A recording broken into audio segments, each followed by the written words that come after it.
तपाईहरुले गरेको लगानी मोलुङ हाइड्रोमा गरेको लगानी यही हो।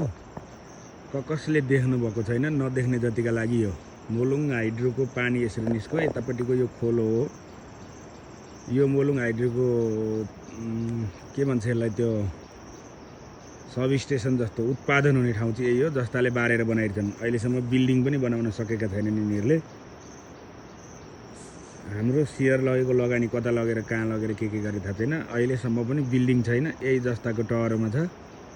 हाइड्रोबाट निस्केको पानी यो, यतापट्टिको मोलुङ खोला यही हो। मोलुङ हाइड्रो भनेको यही नै हो। यसभन्दा माथि गएपछि सरर जाँदा खोलाको बगरमा छ। खोलो पछि कुनै बेला ठुलो आयो भने लान्छ तपाईहरुको। अब यसको चाहिँ अर्को ड्याम चाहिँ माथि छ।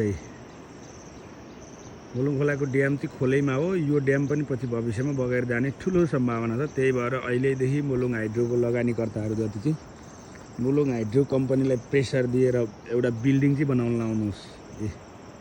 यो खोलामा बगाउने नै सुर्त हो मोलुङ हाइड्रोको। त्यही भएर हाइड्रोमा लगानी गर्ने जति सबै मान्छेहरू सुरक्षित साथ अवतरण गरेको राम्रो देखेँ।